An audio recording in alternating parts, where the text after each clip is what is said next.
Hare Krishna, everyone. Welcome back to the daily readings of Srila Prabhupada's books, where we get, you're gonna live a long life. You're gonna live a long life, didn't it? I just said, where is she? And then, isn't it? And she walked in the door. Long life. An auspicious life also. Anyway, again, welcome back. Shobha just came in, and she's one of our mothers, and she was gone for some days, and so we're welcoming her back. Yes, the daily readings of Srila Prabhupada's books, where we get an opportunity to actually associate with the liberated soul every day. Sanatana Goswami's prayer glorifying the Srimad-Bhagavatam, which is delivering us from this material existence if we go along, if we cooperate. And it goes like this. Sarva Shashabdipi Yusha Sarva Vedaika Satpala Sarva Siddhanta Ratnadya Sarva Lokaika Drikprada. O nectar from the ocean of all scriptures, singular fruit of all the Vedas, rich mine of the precious gems of all conclusive truths, you are the only giver of sight to all the worlds. Sarva Bhagavata Prana, Srimad Bhagavata Prabho, Kalidwanduditaditya, Sri Krishna Parivartita. O life, air of all the Supreme Lord's devotees, O Master, Srimad Bhagavatam, you are the sun risen in the darkness of Kali. You are the exact image of Sri Krishna. Padamananda Pataya, Prema Varshakshadayate, Sarvada Sarvasevyaya, Sri Krishnaya Namostume. I bow down to you, who are supremely blissful to read. Your every syllable pours down a flood of prema. You can always be served by everyone. You are Sri Krishna himself.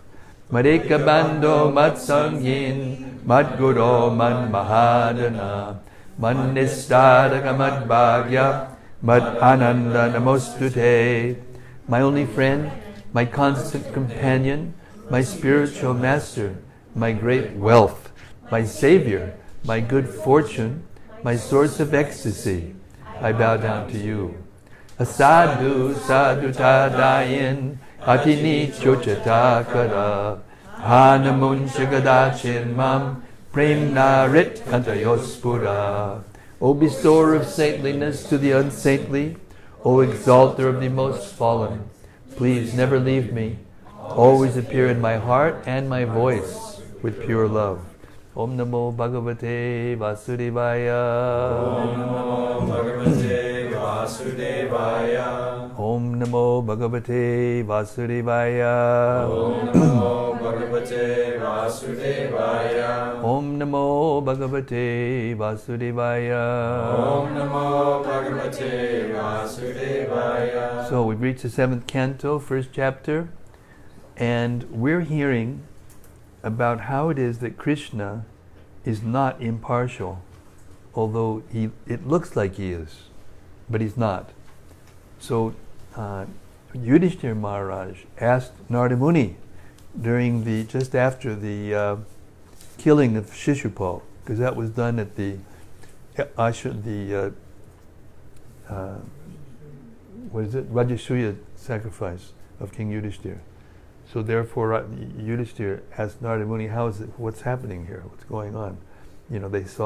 Everyone saw, the soul of Shishupal come out of the body, and emerge into Krishna's body. So what's going on here?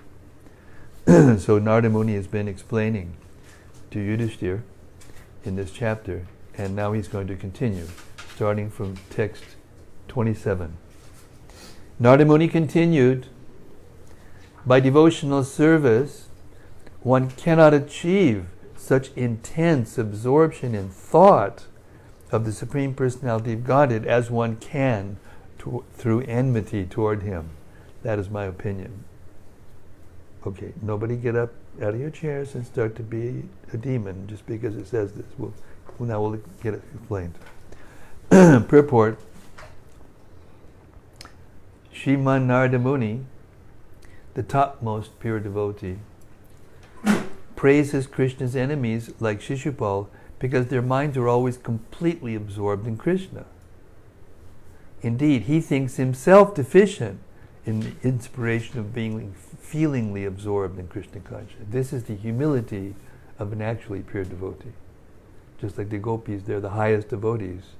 But when they make their prayers in 10th Canto of Bhagavatam, they always pray that they're not as good devotees as all living beings and even clouds and trees and it's called utter humility, dainya, and that's the prerequisite for getting prema, Krishna prema. So here Narada Muni is explaining, this is his dainya. Srimad Narada Muni, the topmost pure devotee, praises Krishna's enemies like Shishupal because their minds are always completely absorbed in Krishna. Indeed, he thinks himself deficient in the inspiration of being feelingly absorbed in Krishna consciousness. This does not mean, however, that the enemies of Krishna are more elevated than Krishna's pure devotees. In the Chaitanya Charitamrita, Adi 5.205, Krishnadas Kaviraj Goswami also thinks of himself in such a humble way. Jagai madai hoite muni ye se papishta purishara kita haya muni se lagishta. I am a worse sinner than Jagai and Madai, and am even lower than the worms in the stool. A pure devotee always thinks himself more deficient than everyone else. If a devotee approaches Srimati Radharani in order to offer some service to Krishna, even Srimati Radharani thinks that the devotee is greater than she.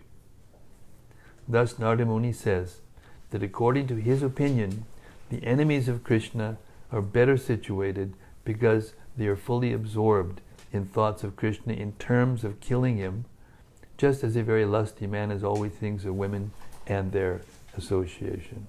The essential point in this connection is that one should be fully absorbed in thoughts of Krishna 24 hours a day. There are many devotees in Rag Marg which is exhibited in Vrindavan. Whether the Dasya Rasa, Sakya Rasa, Vatsalya Rasa, or Madhurya Rasa, all the devotees of Krishna are always overwhelmed by thoughts of Krishna.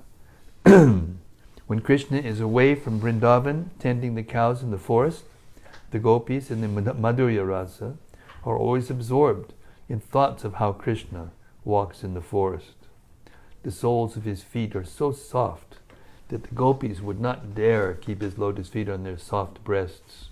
Indeed, they consider their breasts a very hard place for the lotus feet of Krishna.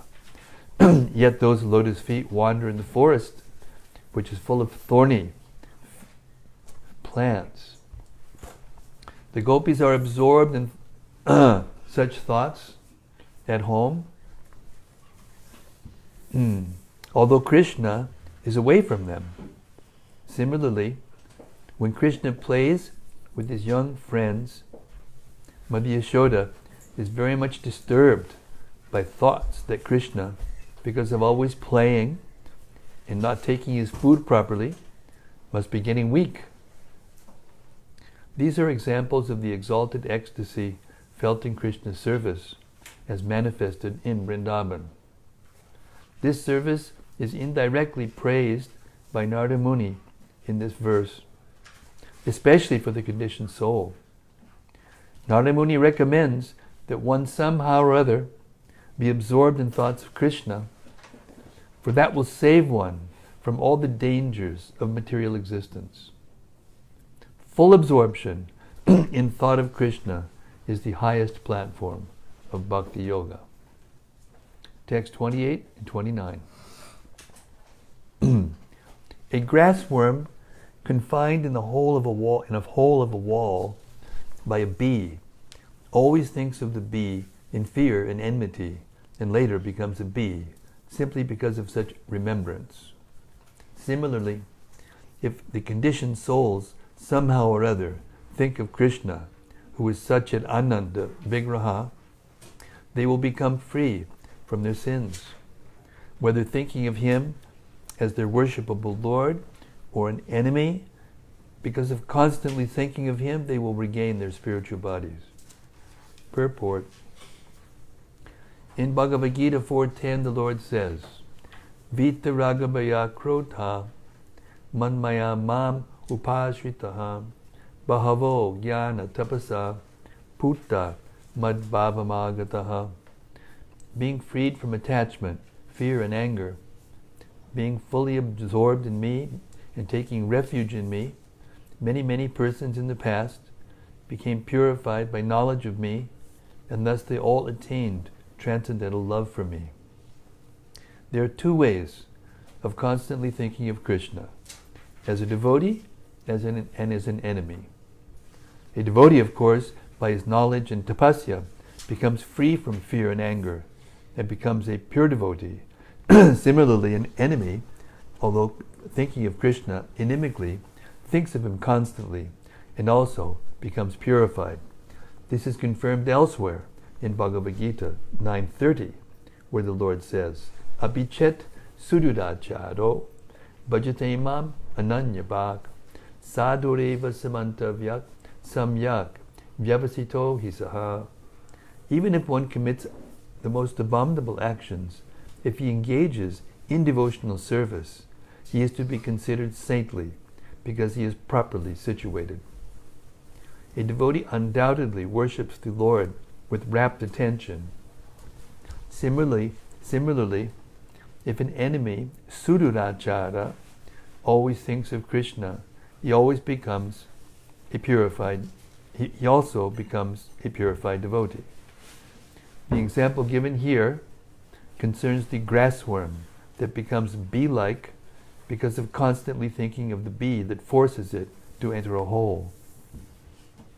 By always thinking of the bee in fear, the grassworm starts to become a bee.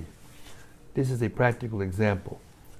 Lord Krishna appears within this material world for two purposes: Pritranaya sadhunam vinashaya chaduskritam, to protect the devotees and annihilate the demons. The sadhus and devotees certainly think of the Lord always, but duskritis, the demons like Kansa and Shishupal, also think of Krishna in terms of killing him. By thinking of Krishna, both the demons and devotees attain liberation from the clutches of material Maya. This verse uses the word Maya Manuje. When Krishna, the Supreme Personality of Godhead, appears in his original spiritual potency, Sambhavam Yatmamayaya, he is not forced to accept a form made by material nature. Therefore, the Lord is addressed as Ishvara, the controller of Maya. He is not controlled by Maya. When a demon continuously thinks of Krishna because of enmity toward him, he is certainly freed from the sinful reactions of his life. To think of Krishna in any way, in terms of his name, form, qualities, paraphernalia, or anything pertaining to him, is beneficial for everyone. Srinvatam Swakata Krishna, Punya Shavana Kirtana. Thinking of Krishna, hearing the holy name of Krishna, or hearing the pastimes of Krishna, will make one pure, and then he will become a devotee. Our Krishna consciousness movement is therefore trying to introduce the system of somehow or other letting everyone hear the holy name of Krishna and take Krishna's prasad. Thus one will gradually become a devotee and his life will be successful. Text 30. Many persons have attained liberation simply by thinking of Krishna with great attention and giving up sinful activities. This great attention may be due to lusty desires, inimical feelings, fear, affection, or devotional service. I shall now explain how one receives Krishna's mercy simply by concentrating one's mind upon Him. Purport.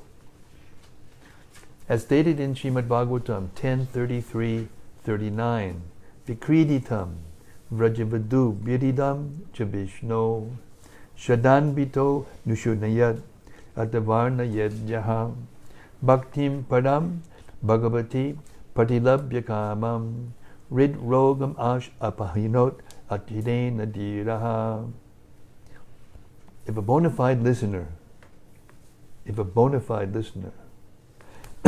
hears of Krishna's pastimes with the gopis, which seem to be lusty affairs, the lusty desires in his heart, which constitute the heart disease of the conditioned soul, will be vanquished, and he will become a most exalted devotee of the Lord. If one who hears the gopis' lusty behavior with Krishna becomes free from lusty desires, certainly the gopis who approached Krishna became free from all such desires. Similarly, Shishupal and others who were very much envious of Krishna and who constantly thought of Krishna became free from envy. Nanda Maharaj and Mother Yashoda were fully absorbed in Krishna consciousness because of affection. When the mind is somehow or other fully absorbed in Krishna, the material part is very soon vanquished, and the spiritual part, attraction to Krishna, becomes manifest. This indirectly confirms that if one thinks of Krishna enviously, simply because of thinking of Krishna, he becomes free from all sinful reactions and thus becomes a pure devotee. Examples of this are given in the following verse. Text 31. My dear King Yudhishthir, the gopis by their lusty desires, Kamsa by his fear, Shishupal and other kings by envy, the Yadus by their familial relationship with Krishna, you Pandavas by your great affection for Krishna, and we, the general devotees, by our devotional service, have obtained the mercy of Krishna. Purport. Different persons achieve different types of mukti, sayuja, salokya, sarupya, samipya, and sarshti, according to their own intense desire, which is called bhava. Thus it is described here that the gopis, by their lusty desires, which were based upon their intense love for Krishna, became the most beloved devotees of the Lord. Although the gopis at Vrindavan expressed their lusty desires in relationship with a paramour, parakya rasa, they actually had no lusty desires. This is significant of spiritual advancement. Their desires appeared lusty, but actually they were not the lusty desires of the material world. Chaitanya Charitamrita compares the desires of the spiritual and material world to gold and iron. Both gold and iron are metal, but there is a vast difference in their value.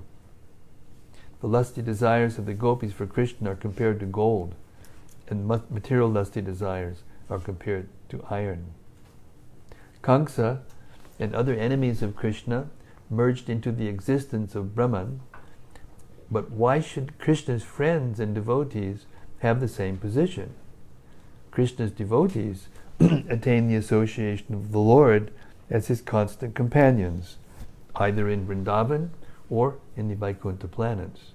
Similarly, although Narada Muni wanders in the three worlds, he has exalted devotion for Narayana, Aishwaryaman, the Vrishnis and Yadus, and the father and mother of Krishna in Vrindavan also all have familiar relationships with Krishna.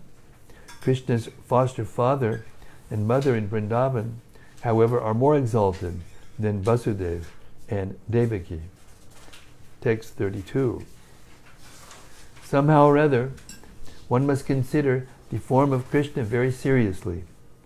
Then, by one of the 5 different processes mentioned above, one can return home, back to Godhead. Atheists, like King Vena, however, being unable to think of Krishna's form in any of these 5 ways, cannot attain salvation. Therefore one must somehow think of Krishna, whether in a friendly way or inimically. Purport. Impersonalists and atheists always try to circumvent the form of Krishna. Great politicians and philosophers of the modern age even tried to banish Krishna from Bhagavad Gita. Consequently, for them, there is no salvation. But Krishna's enemies think, here is Krishna, my enemy, I have to kill him. They think of Krishna in his actual form, and thus they attain salvation. Devotees, therefore, who constantly think of Krishna's form are certainly liberated. The only business of the Mayavadi atheists is to make Krishna formless, and consequently, because of this severe offense at the lotus feet of Krishna, they cannot expect salvation. Srila Vishwanath Chakravarti Thakur says in this connection, Tena Shishu Paladi Bina Pratikula Bhavam Didishur Yena Even Narakam Yati Tibhavaha. Except for Shishupal, those who go against the regulative principles cannot attain salvation and are surely destined for hellish life. The regulative principle is that one must always think of Krishna, whether as a friend or enemy. Text 33. Narada Muni continued, O best of the Pandavas, your 2 cousins, Shishupal and Dantavakra, the sons of your maternal aunts, were formerly associates of Lord Vishnu, but because they were cursed by Brahmanas, they fell from Vaikuntha to this material world. Purport. Shishupal and Dantavakra were not ordinary demons, but were formerly personal associates of Lord Vishnu. They apparently fell to this material world, but actually they came to assist the Supreme Personality of Godhead by nourishing his pastimes within this world. 34. Maharaj Yudhishthira inquired, what kind of great curse could affect even liberated Vishnu Bhaktas? And what sort of person could curse even the Lord's associates? For unflinching devotees of the Lord to fall again to this material world is impossible. I cannot believe this. Purport. In Bhagavad Gita 8:16, the Lord clearly says, Mamopetya dukaunteya punarjanma nividyate. One who is purified of material contamination and returns back to Godhead does not return to this material world. Elsewhere in Bhagavad Gita 4:9, Krishna says, Janma karma chame divyam evam yo viti tatpataha tyaktva deham punarjanma naitimam eti sorjana. One who knows the transcendental nature of my appearance and activities does not, upon leaving the body, take his birth again in this material world, but attains my eternal abode, O Arjuna. Maharaj Yudhishthira therefore was surprised that a pure devotee could return to this material world. This is certainly a very important question. Text 35. The bodies of the inhabitants of Vaikuntha are completely spiritual, having nothing to do with the material body, senses, or life air. Therefore, kindly explain how the personality of Godhead were cursed, how associates of the personality of Godhead were cursed to descend in material bodies like ordinary persons. Purport. This very significant question would be difficult for an ordinary person to answer. But Narada Muni, being an authority, could answer it. Therefore, Maharaj Yudhishthira inquired from him, saying, Etad akyatum arhasi. Only you can explain the reason. From authoritative sources, it can be discerned that associates of Lord Vishnu who descend from Vaikuntha do not actually fall. They come with the purpose of fulfilling the desire of the Lord, and their descent to this material world is comparable to that of the Lord. The Lord comes to this material world through the agency of his internal potency, and similarly, when a devotee or associate of the Lord descends to this material world, he does so through the action of the spiritual energy. Any pastime conducted by the Supreme Personality of Godhead is an arrangement by Yogamaya, not Mahamaya. Therefore, it is to be understood that when Jai and Vijay descended to this material world, they came because there was something to be done for the Supreme Personality of Godhead. Otherwise, it is a fact that no one falls from Vaikuntha. Of course, a living entity who desires Sayuja Mukti remains in Krishna's Brahman effulgence, which is dependent on Krishna's body. Brahmano hi pratishtaham. Such an impersonalist who takes shelter of the Brahman effulgence must surely fall down. This is stated in the Shastra, Bhagavatam 10:2-32. Yenye Ravindaksha Vimuktimaninas Tvayasta Bhavad Avishuddha Bhutayaha Aruya Krich Trinapadam Padam Tadak Padantya Donatridayushpad Angrayaha. O Lord, the intelligence of those who think themselves liberated but who have no devotion is impure. Even though they rise to the highest point of liberation by dint of severe penances and austerities, they are sure to fall down again into material existence, for they do not take shelter at your lotus feet. The impersonalists cannot reach the Vaikuntha planets to become associates of the Lord, and therefore, according to their desires, Krishna gives them Sayuja Mukti. However, since Sayuja Mukti is partial Mukti, they must fall again to this material world. When it is said that the individual soul falls from Brahmaloka, this applies to the impersonalist. From authoritative sources, it is learned that Jai and Vijay were sent to this material world to fulfill the Lord's desire to fight. The Lord also sometimes wants to fight. But who can fight with the Lord but a very confidential devotee of the Lord? Jai and Vijay descended to this world to fulfill the Lord's desire.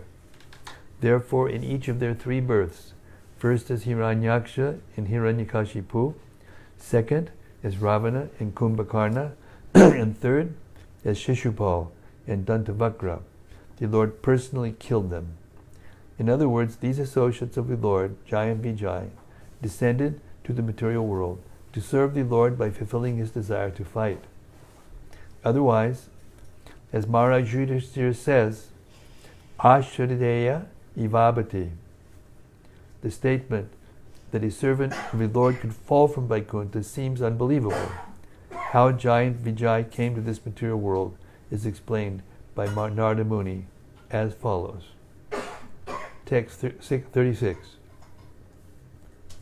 The great Saint Narada said, once upon a time, when the four sons of Lord Brahma, named Sanaka, Sanandana, Sanatana, and Sanat Kumara, were wandering throughout the three worlds, they came by chance to Vishnu Loka. Text 37. Although these four great sages were older than Brahma's other sons, like Marichi, they appeared like small naked children, only 5 or 6 years old.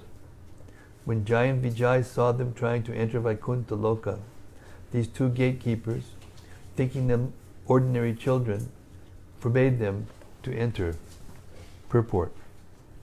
In this regard, Srila Madhvacharya says in his Tantra Sara, Dvaustau it yanena dikara satvam uktam adikaras titas chaiva vimuktas cha dvida janaha Vishnu lokas titas tesham varashapadi yoginaha adikara stitam muktim niyatam prapnuvanti cha vimukyanantaram tesham vadashapa dayonanu dehandriyasu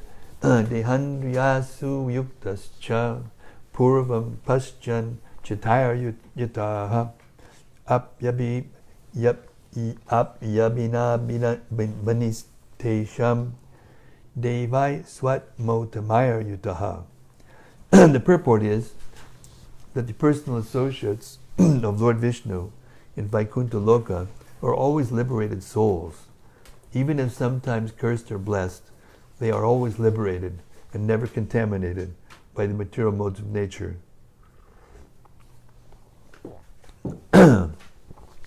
Before their liberation to Vaikuntha Loka, they possessed material bodies, but once they come to Vaikuntha, they no longer have them.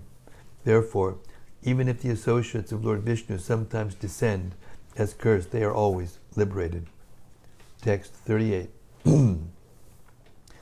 Thus checked by the doorkeepers, Jai and Vijay, Sanandana and the other great sages very angrily cursed them.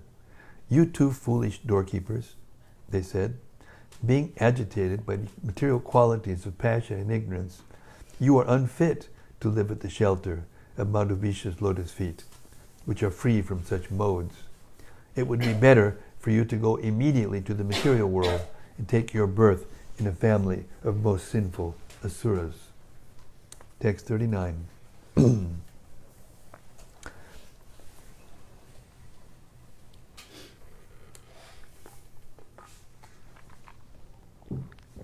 While Jai and Vijay, thus cursed by the sages, were falling to the material world, they were addressed as follows by the same sages, who were very kind to them. "O doorkeepers, after 3 births, you will be able to return to your positions in Vaikuntha, for then the duration of the curse will have ended." Text 40. These two associates of the Lord, Jai and Vijay, later descended to the material world, taking birth as the 2 sons of Diti, Hiranyakashipu being the elder, and Hiranyaksha the younger. They were very much respected by the Daityas and Danavas, demoniac species. Text 41. Appearing as Nrsingadev, the Supreme Personality of Godhead, Sri Hari, killed Hiranyakashipu. When the Lord delivered the planet Earth, which had fallen in the Garbhodak ocean, Hiranyaksha tried to hinder him, and then the Lord, as Varaha, killed Hiranyaksha. Text 42. Desiring to kill his son Prahlad, who was a great devotee of Lord Vishnu, Hiranyakashipu tortured him in many ways. The Lord, the super soul of all living entities, is sober, peaceful, and equal to everyone. Since the great devotee Prahlad was protected by the Lord's potency, Hiranyakashipu was unable to kill him, in spite of endeavoring to do so in various ways. Purport. In this verse, the word Sarva Bhutatma Bhutam is very significant. Ishwarat Sarva Bhutanam Riddhishar Junatishtati. The Lord is equally situated in the core of everyone's heart. Thus, he cannot be envious of anyone or friendly to anyone. For him, everyone is the same. Although he is sometimes seen to punish someone, this is exactly like a father's punishing his child for the child's welfare. The Supreme Lord's punishment is also a manifestation of the Lord's equality. Therefore, the Lord is described as Prashantam, Samadarshanam. Although the Lord has to execute his will properly, he is equipoised in all circumstances. He is equally disposed toward everyone. Text 44. Thereafter, the same Jai and Vijay, the 2 doorkeepers of Lord Vishnu, took birth as Ravana and Kumbhakarna, begotten by Vishwava in the womb of Keshani. They were extremely troublesome to all the people of the universe. 45. Narada Muni continued, My dear king, just to relieve Jai and Vijay of the Brahmana's curse, Lord Ramachandra appeared in order to kill Ravana and Kumbhakarna. It will be better for you to hear narrations about Lord Ramachandra's activities from Markandeya.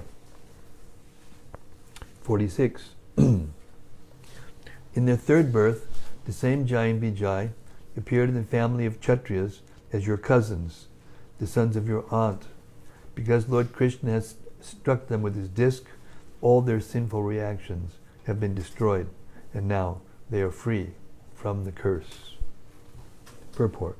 In their last birth, Jai and Vijay did not become demons or rakshasas. Instead, they took birth in a very exalted Kshatriya family related to Krishna's family. They became first cousins of Lord Krishna. First cousins. They became first cousins of Lord Krishna and were practically on an equal footing with him. By personally killing them with his own disc, Lord Krishna destroyed whatever sinful reactions were left in them because of the curse of the Brahmanas.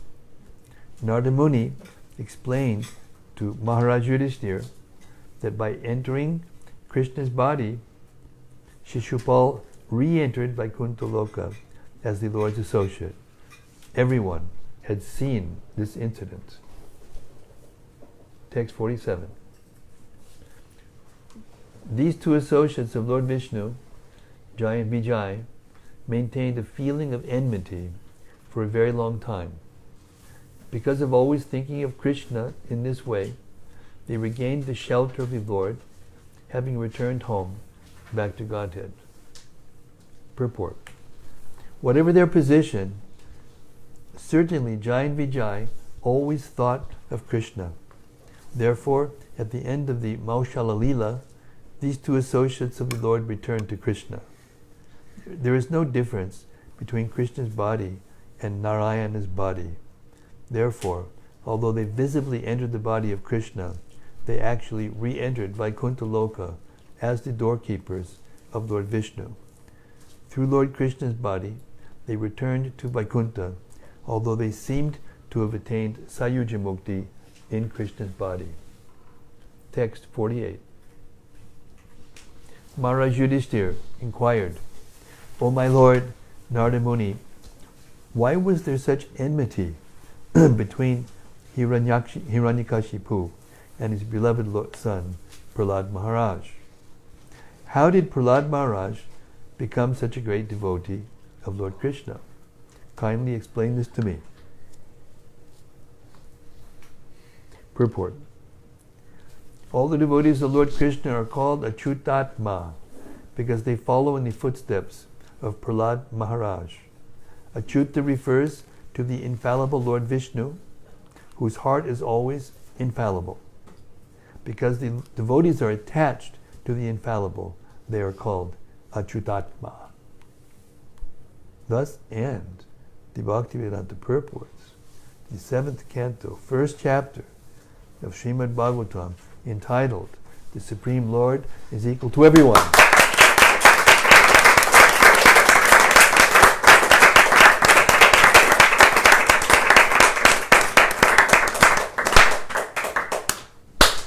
Okay, so we'll have some discussion afterward. I want to go on to the next chapter.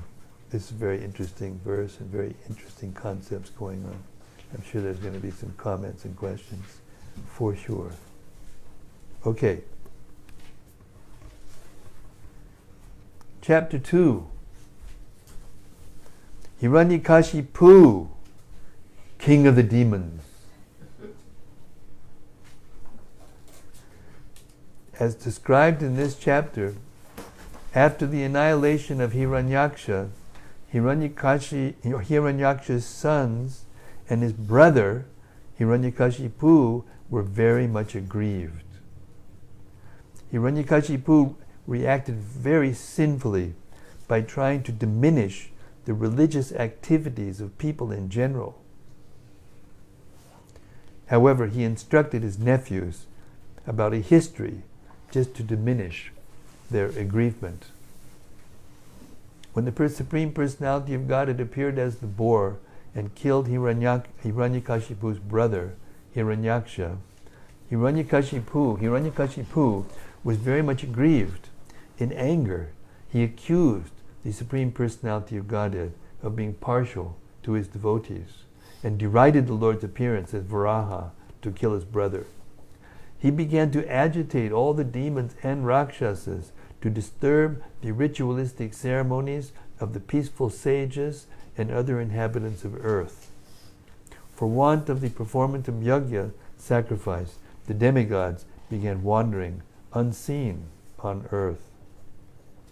After finishing the ritualistic funeral ceremonies of his brother, Hiranyakashipu began speaking to his nephews, quoting from them Shastras about the truth of life.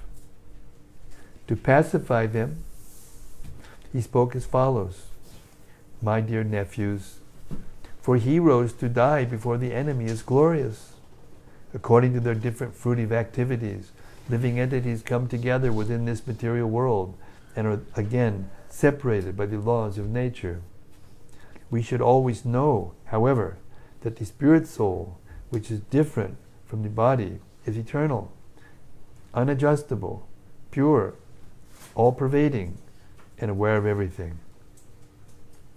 When bound by the material energy, the soul takes birth in higher or lower species of life according to varying association, and in this way receives various types of bodies in which to suffer or enjoy. One's affliction by the conditions of material existence is the cause of happiness and distress. There are no other causes, and one should not be aggrieved upon seeing the superficial actions of karma." Hiranyakashipu then related a historical incident concerning a king, Suyagya, who resided in the country named Ushinara. When the king was killed, his queens, overwhelmed with grief, received instructions which Hiranyakashipu quoted to his nephews. Hiranyakashipu related an account of a kulinga bird pierced by the arrow of a hunter while lamenting for his wife, who had also been shot by the same hunter. By narrating these stories, Hiranyakashipu pacified his nephews and other relatives and relieved them of lamentation. Thus, having been pacified, Diti and Rishubhanu, Hiranyakashipu's mother and sister-in-law, engaged their minds in spiritual understanding. Text 1. Sri Narada Uvacha. Sri Narada Muni said, "My dear King Yudhishthir, when Lord Vishnu, in the form of Varaha, the boar, killed Hiranyaksha, Hiranyaksha's brother Hiranyakashipu was extremely angry and began to lament." Purport: Yudhishthir had inquired from Narada Muni why Hiranyakashipu was envious of his own son Prahlad. Narada Muni began narrating the story by explaining how Hiranyakashipu had become a staunch enemy of Lord Vishnu. Text 2. Filled with rage and biting his lips, Hiranyakashipu gazed at the sky with eyes that blazed in anger, making the whole sky smoky. Thus he began to speak. Purport: As usual, the demon is envious of the Supreme Personality of Godhead and inimical toward him. These were Hiranyakashipu's external bodily features as he considered how to kill Lord Vishnu and devastate his kingdom, Vaikuntha Loka. Not very intelligent. Text 3. Exhibiting his terrible teeth, fierce glance, frowning eyebrows, terrible to see, he took up his weapon, a trident, and thus began speaking to his associates, the assembled demons. 4 and 5. O Danavas, O Daityas, O Dvimurda, Tyaksha, Shambhara, and Shatabahu, O Hayagriva, Namuchi, Paka, and Ilvala, O Viprachiti, Pulaman, Shakuna, and other demons, all of you kindly hear me attentively and then act according to my words without delay. Text 6. My insignificant enemies, the demigods, have combined to kill my very dear and obedient well-wisher, my brother Hiranyaksha. Although the Supreme Lord Vishnu is always equal to both of us, namely the demigods and the demons, this time, being devotedly worshipped by the demigods, he has taken their side and helped them kill Hiranyakashipu. Purport. As stated in Bhagavad Gita 9.29, Samoham Sarvabhuteshu. The Lord is equal to all living entities.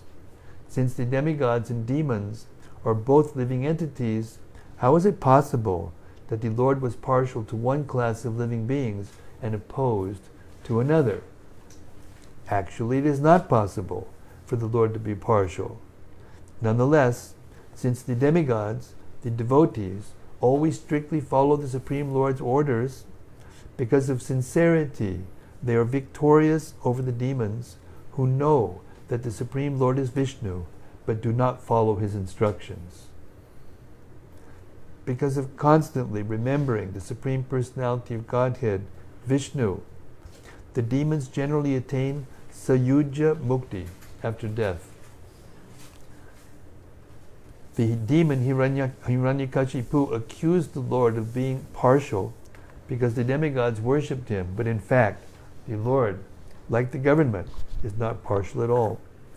The government is not partial to any citizen, but if a citizen is law-abiding, he receives abundant opportunities from the state laws to live peacefully and fulfill his real interests.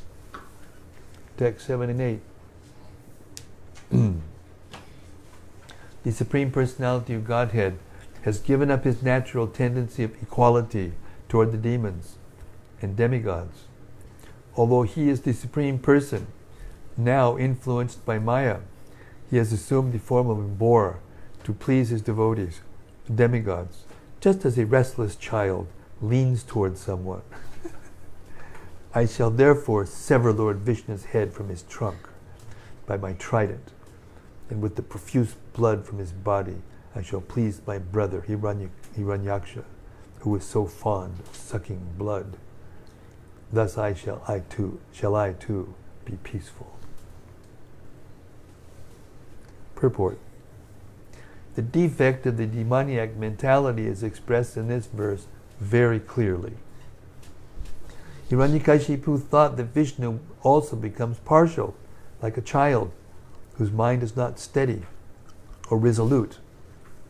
The Lord can change his mind at any time, Hiranyakashipu thought, and therefore his words and activities are like those of children.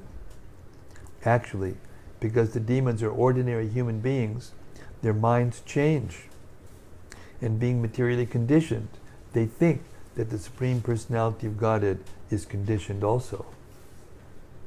As the Lord says in Bhagavad Gita 9:11, Avajananti mam mudha manushim tanamasritam.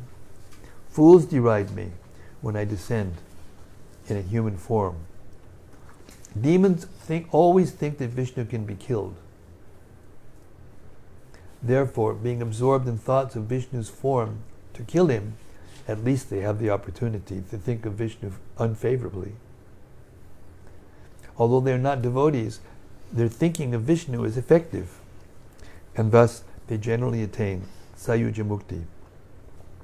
Because the demons consider the Supreme Lord an ordinary living being, they think that they can kill Lord Vishnu as one might kill an ordinary person.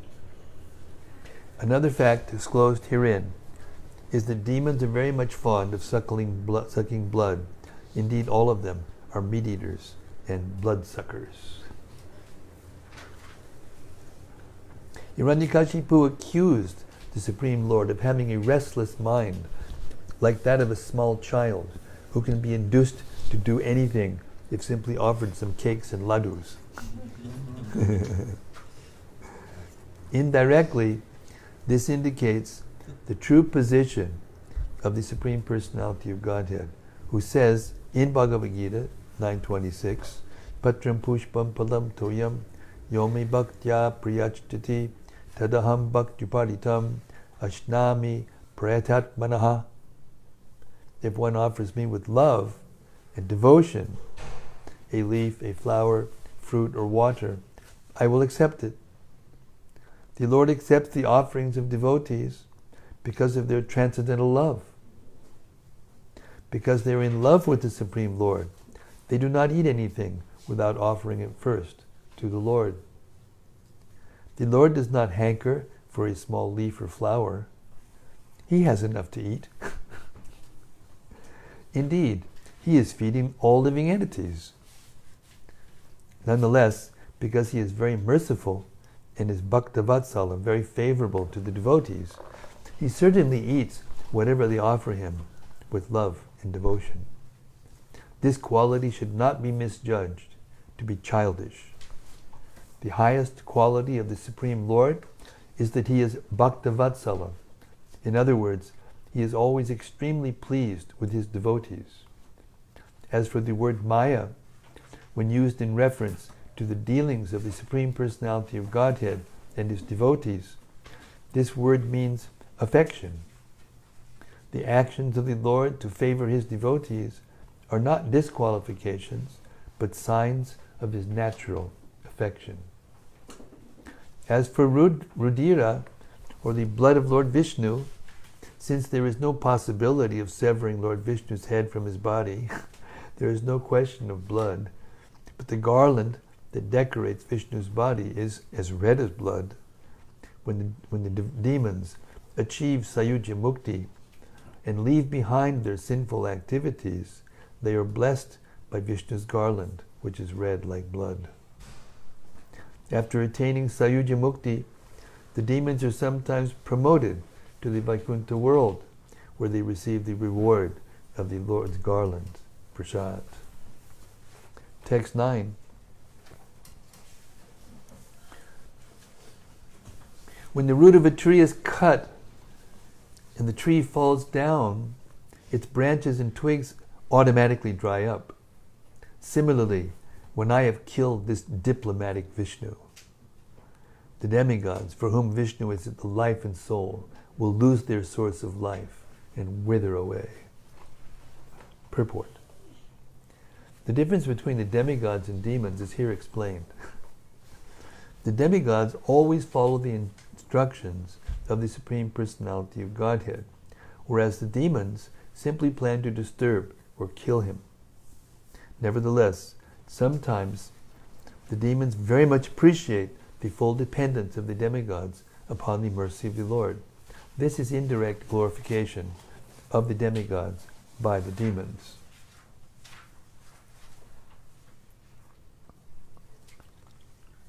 We'll stop here, 7:34. Hare Krishna. Very emotional. Okay. Open mic time. Who's first? There's some online. Okay, somebody online says something. Yes.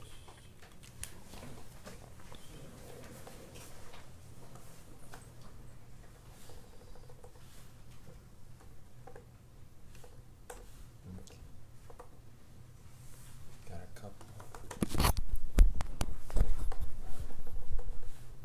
Go ahead. Alright. Hare Krishna Gurudev, all glories to you and the dear Houston Dham devotees. This is from Hannah Gill.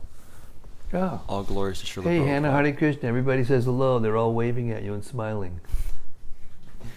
My question tonight is, why are Mother Yashoda and Nanda Maharaj more exalted than Vasudeva and Devaki? Well, that's a really nice question. Well,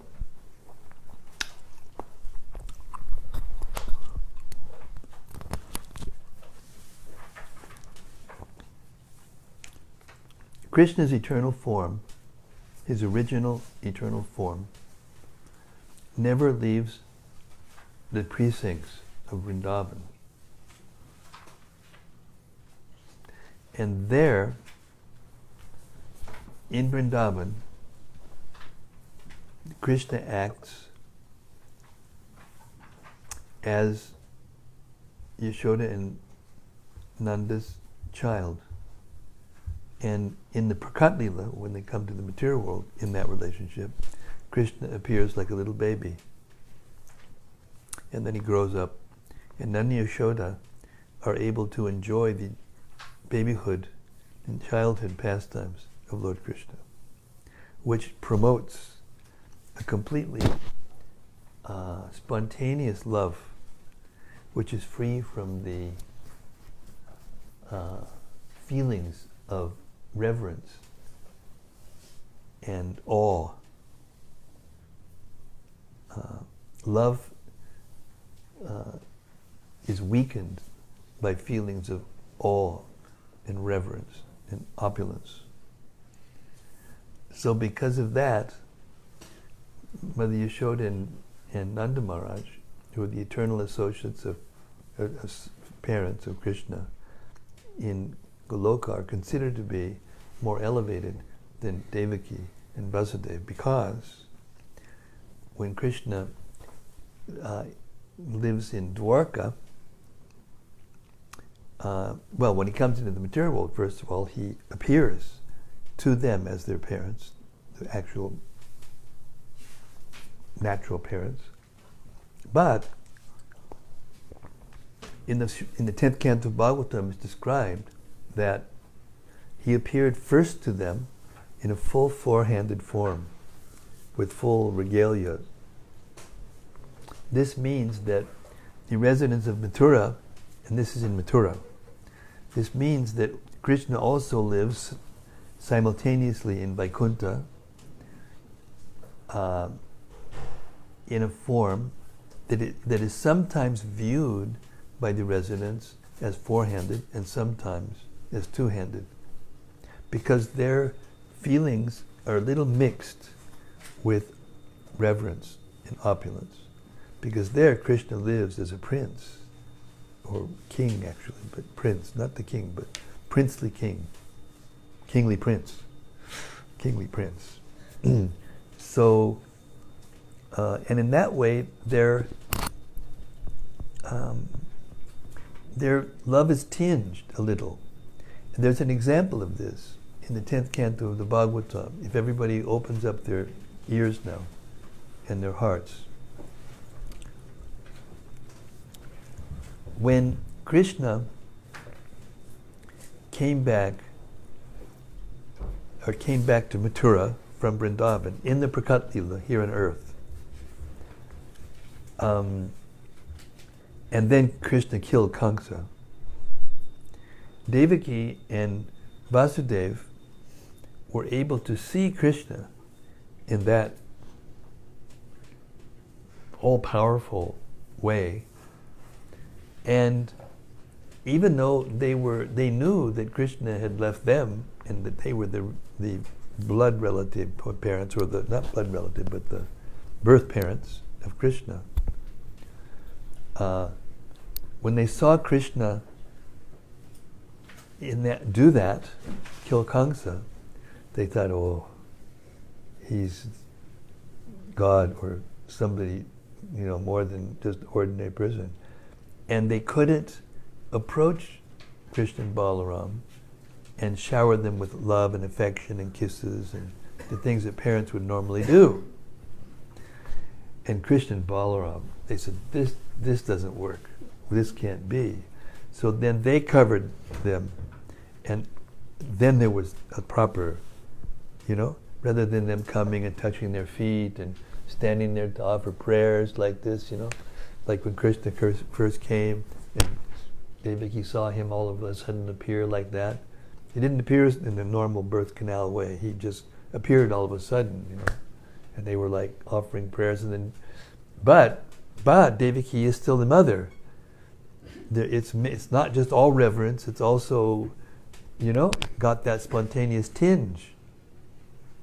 So then Devaki said, "Lord, we know that you can do anything, but Kamsa has killed all 6 of my son's children before, and he's going to, as soon as he finds out you're born, he's going to come and kill you because you're the 8th. So please, disguise yourself. And that's when Krishna took the form of a baby. Now, Vishwanath Chakravarti Thakur says in his commentary on Srimad-Bhagavatam that actually Krishna appeared simultaneously from the womb of Vasudeva and Devaki, and Yashoda at the same time. And Mother Yashoda was so exhausted from childbirth, she didn't realize whether it was a boy or a girl. And when Krishna asked Vasudeva, okay, you're afraid, you're scared, so just take me over to Vrindavan and exchange me with Yashoda's child, who is girl child, and bring her back, and then we'll adjust everything. So then that means when he went there, he put the child Krishna on the lap of Yashoda, who had twins, and the body of Vasudeva Krishna merged into the body of Krishna, because Lord Krishna's body is complete. In Krishna's body are all the forms of the expansions of Krishna, including Vasudeva Krishna, who lives in Mathura and Dwarka.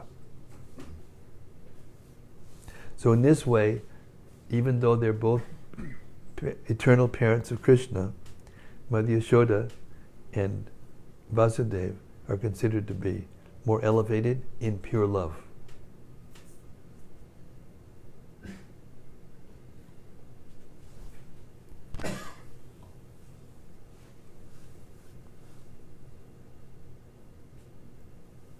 Is that okay? Yes. What else? We've got a few more on here. Vilas Manjari Das says, Hare Krishna Maharaj. Hare Krishna, Vilas Manjari. Please accept my humble obeisances. Jaya Srila Prabhupada. Could you discuss these statements further? That no one falls from Vaikuntha. Here we go. And I that knew this the was coming. Residents of Vaikuntha have I knew this material was coming. bodies. Therefore, I've got. But now they are liberated. They never return again to material world. Yes. Where did we actually come from? Is it possible to know? No. It's not. But devotees who insist on trying to figure it out from here, they generally become bewildered and get absorbed in this issue, which becomes controversial. And they spend a lot of time talking about it and bringing it up. So Srila Prabhupada,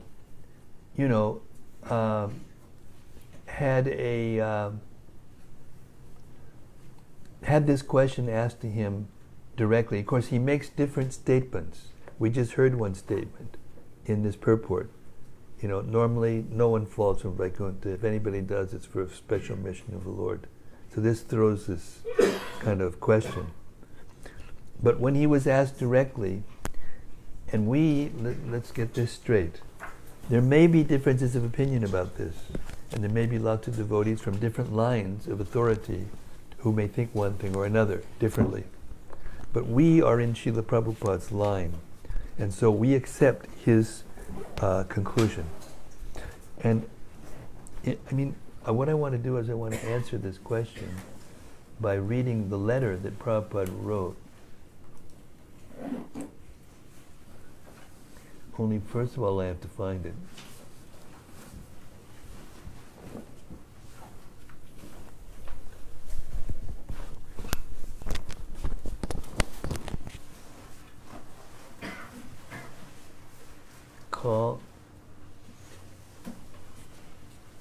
Crow and tall fruit logic.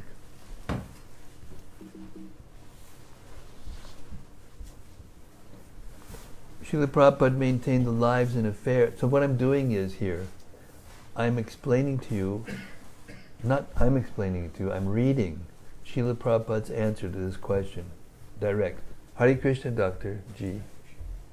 What's your son's name again? Tamal Gopal. God, how can I remember? It's not getting old. Don't get old. It's a mistake. Just don't do that. I don't know if this is the exact letter, though.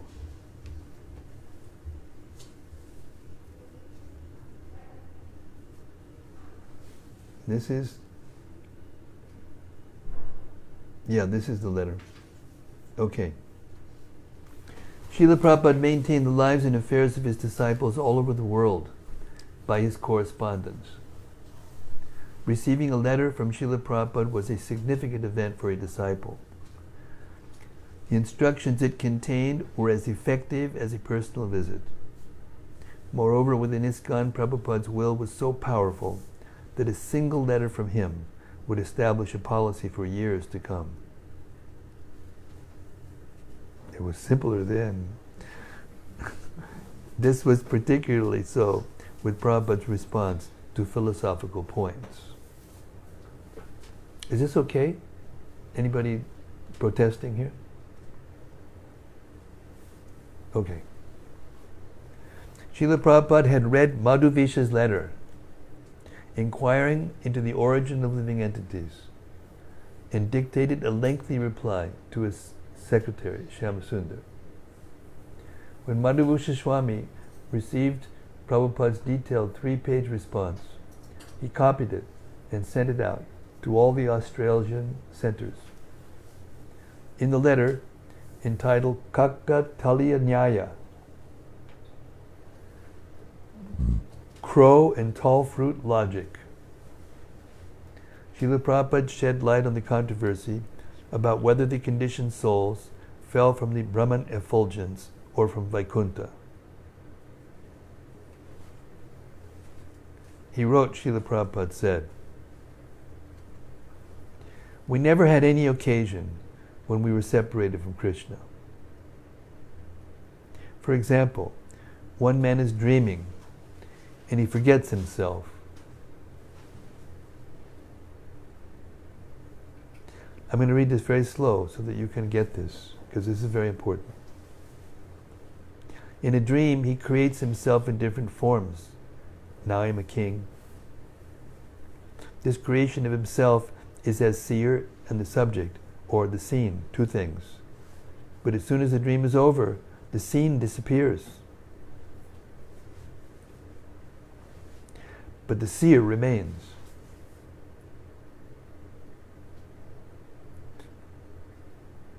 Now he is in his original position. Our separation from Krishna is like that. We dream this body and so many relationships with other things. First, the attachment comes to enjoy sense gratification. Even when we are with Krishna, the desire for sense gratification is there. There is a dormant attitude for forgetting Krishna and creating an atmosphere for enjoying independently. Prabhupada had consistently taught that souls have the option of exercising their freedom even in the spiritual world, and hence of falling into the illusion of material existence. Since the soul is a spiritual part of God, he has inherent independence or free will, which he can misuse. Prabhupada reiterated this point in his letter. At the edge of the beach, sometimes the water covers the sand on the shore, and sometimes there is dry sand. The ocean is coming and going. Our position is like that. Sometimes covered, sometimes free, just like the edge of the tide. As soon as we forget, immediately illusion is there, just as when we sleep, a dream is there. We cannot say, therefore, that we are not with Krishna. As soon as we try to become the Lord, immediately we are covered by Maya. Formerly, we were with Krishna in his Leela or sport, But this covering of Maya may be of very, very, very long duration. Therefore, in the interim, many creations are coming and going. Due to this long period of time, it is sometimes said, we are ever conditioned. But this long duration of time becomes very insignificant when one actually comes to Krishna consciousness. It is like in a dream. We are thinking it is a very long time, but as soon as we awaken, we look at our watch and see it has been a moment only. Krishna's friends were kept asleep for 1 year by Brahma, but when they woke up and Krishna returned before them, they considered that only a moment had passed. Prabhupada further explained by citing yet another example, that of Jai and Vijay, the two gatekeepers at a gateway to Vaikuntha, who once refused entrance to the 4 great sages, the Kumaras, and were subsequently cursed by them to fall to the material world. So this dreaming condition is called non-liberated life, and this is just like a dream. Although in material calculation, it is a long, long period. As soon as we come to Krishna consciousness, this period is considered a second. For example, Jai and Vijay had their Leela with Krishna, but they had to come down to the material world for their little mistake. They were given mukti, merging into the Brahma Sayuja, Lord Krishna's impersonal effulgence, after being killed 3 times as demons. This Brahma Sayuja Mukti is non-permanent.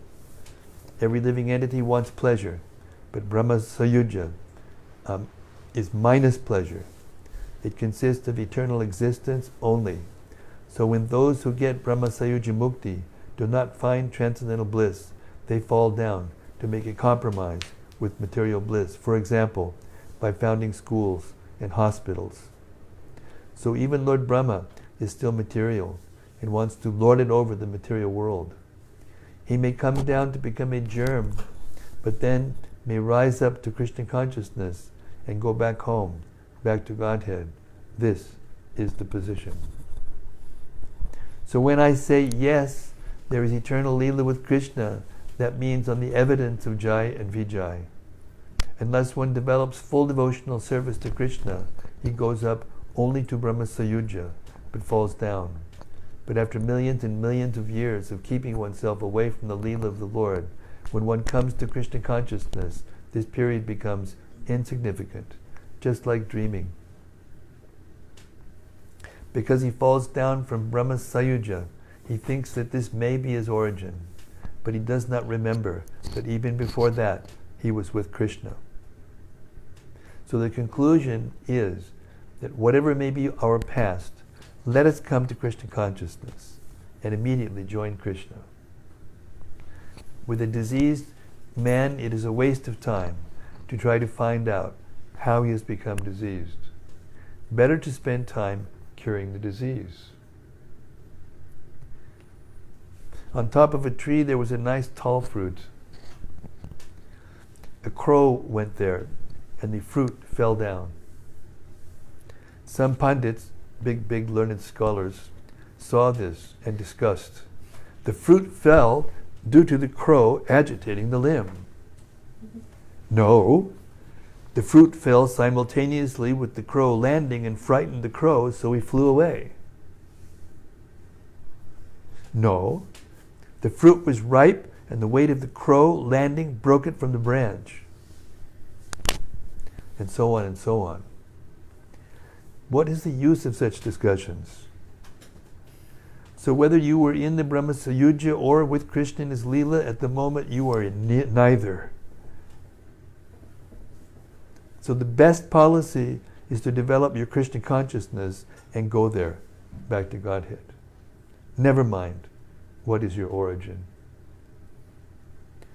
The precise details of the soul's fall, Prabhupada explained, would perhaps continue to be an enigma, but his conclusion was clear. Brahma Sayuja and Krishna Leela, both may be possible. But when you come down from Brahma Sayuja, or when you came down from Krishna Leela, that remains a mystery. But at the present moment, we are in Maya's clutches.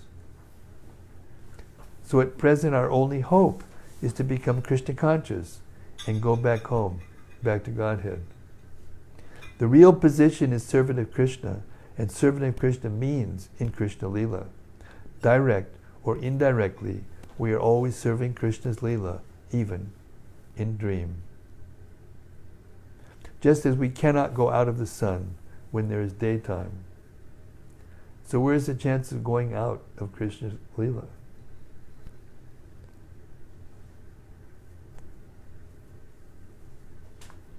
Srila Prabhupada summed up by way of a few more potent analogies.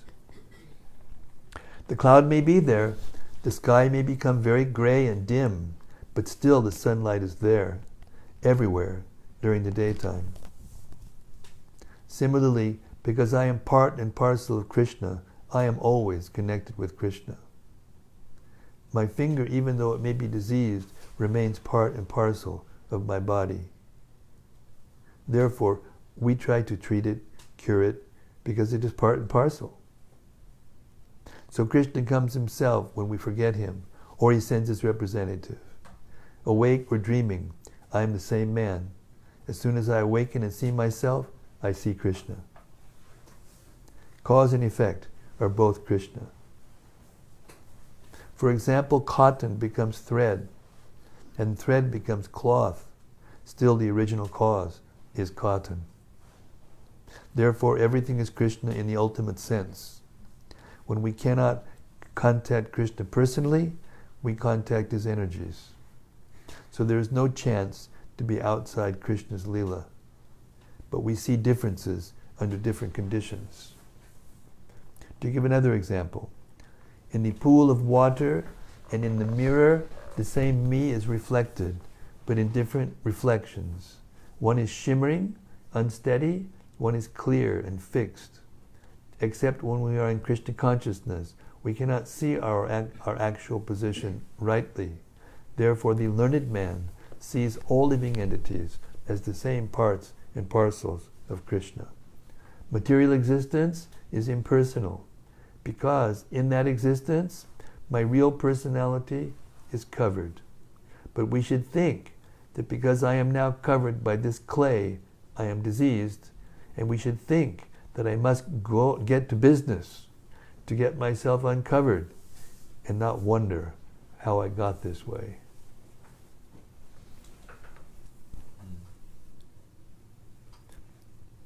Now the fruit is there.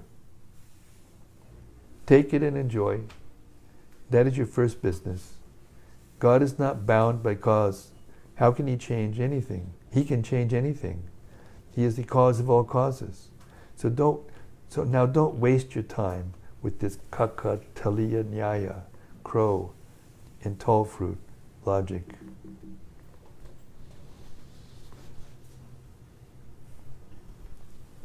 Now here's a very good point, because this, in some cases, constant debating in the mind and with others about whether or not we were in Krishna Leela or not, or whether we came from the Brahma Jyoti, or whether we came from Krishna Leela, all of that. While you're doing that, you're not Krishna conscious.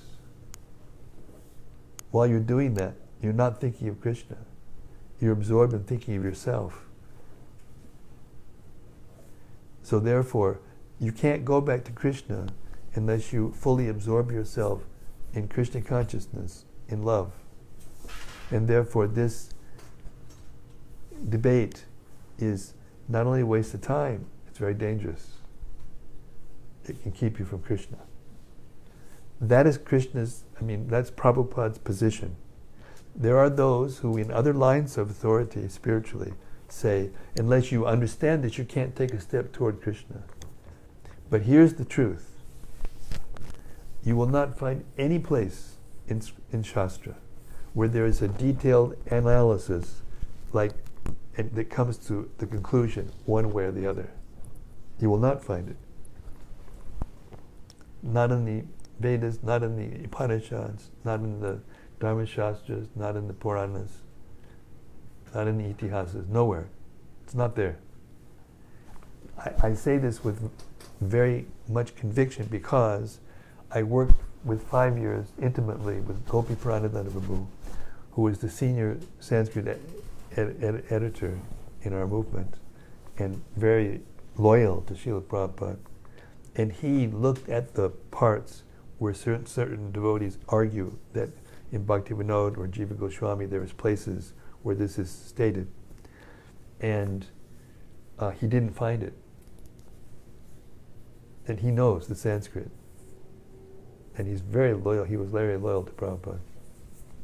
One time, when we were working with him on editing the Brihad Bhagavatamrita, there's a place where when Gopakumar comes back to Goloka and meets Krishna for the first time, so to speak, Krishna immediately said to his cowherd friends, "Oh, look, Sridhama, there is Sarup," and that's the first time you hear his name in the whole book. The light shining in your family. Turns out he was a younger sister of Radharani. A younger brother, a younger Radharani. It was in the families, and I can't remember the exact. So, and I said to Gopi, "Look, there it is. There's the smoking gun. That he was waiting for him to come back. So that means he's already there before. So therefore." And Gopi said, "No, I can't say that. I can't put that in because Sanatana Goswami doesn't say that in the commentary." So loyal.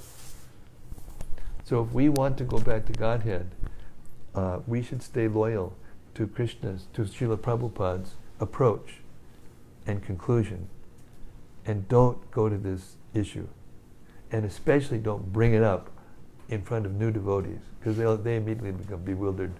Then they'll start thinking back and forth, and then you ruin their spiritual life. That's Prabhupada's conclusion. That's the line of our authority. And because Prabhupada was one who brought Krishna consciousness all over the world, and the persons who were usually arguing about this issue could not have the mentality to do that, we should take Srila Prabhupada's approach. We should take his conclusion deep into our hearts and accept it. Period.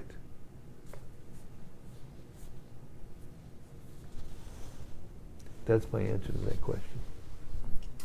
Do you have time for more? One more. Okay, then Hannah asked another one. Who? Hannah's asked another one, and also she asked for the reference for that. It's a letter to Madhudvisa. It's called the Crow and Tall Fruit Logic, and you can look it up in the database.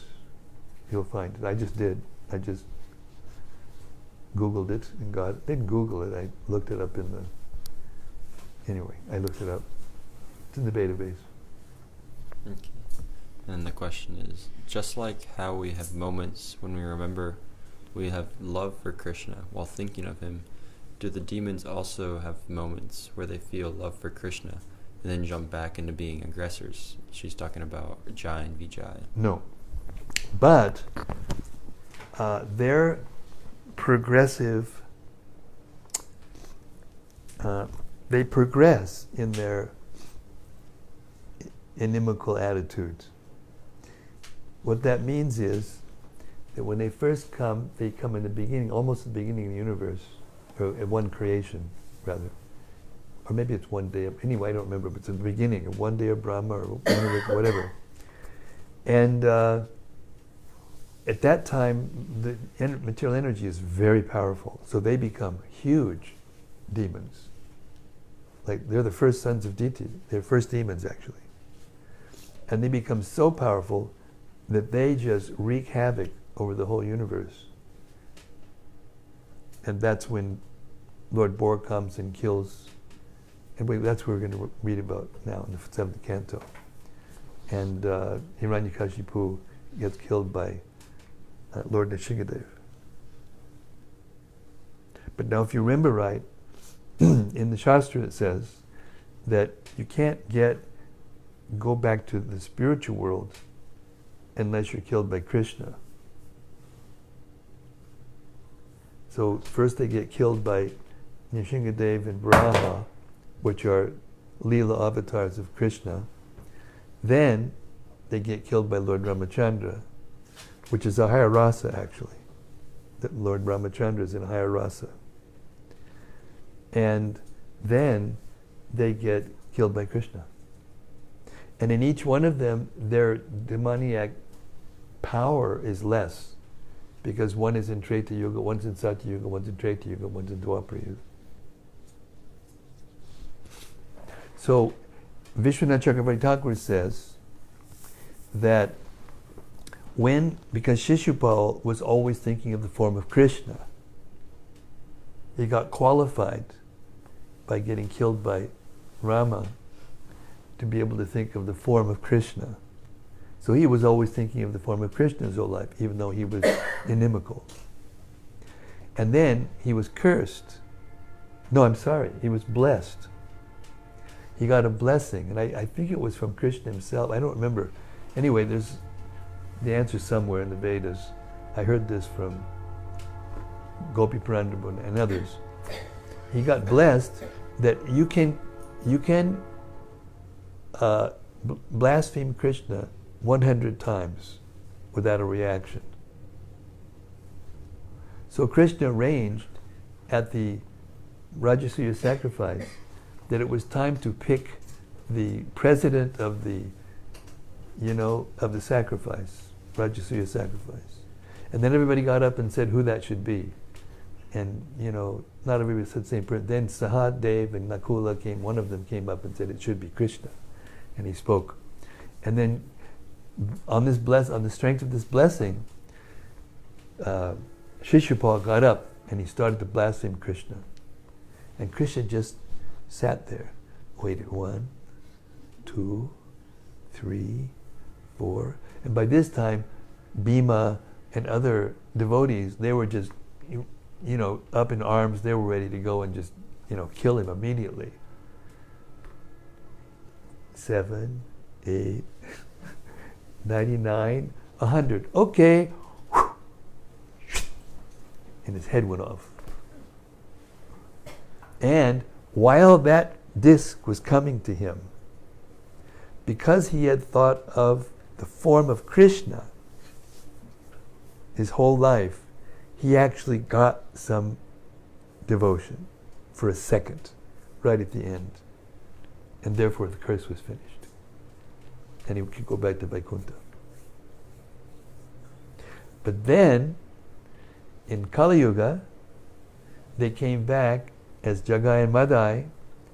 Now this is very esoteric now. Just put on your thinking caps. Lord Chaitanya comes as what kind of avatar? What kind of avatar is Lord Chaitanya? Covered. Chana. Chana avatar means covered.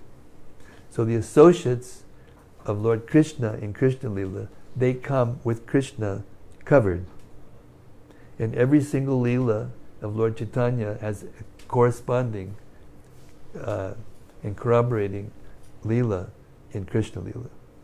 So Jagai and Madai came, and they took birth as, Jai and Vijay took another birth in order to get Krishna Prema. So then you may think, well, then they're already in Vaikuntha as the doorkeepers. That's their eternal, Leela. So how is that? Because it's possible to live both in Lord Chaitanya Leela and in Krishna Leela in Goloka Vrindavan eternally, if you want. These are the things we should be thinking about, rather than being in Maya all the time and criticizing others and debating and this and that and the other thing. This is what we should be thinking about. How can I become in Lord Chaitanya's Leela and Krishna's Leela at the same time? Read Chaitanya Charitamrita, read Bhagavatam, and go and get absorbed. That's the end of my session. It's a little late. Sri Chaitanya Mahaprabhu ki jai, Srimad Bhagavatam ki jai, Jaya Vijay ki jai, Srila Prabhupada ki jai, Gaur Premanandi, Hari Hari Bol. Thank you very much. See you tomorrow night, 6:30, same place, live studios, Radha Lane.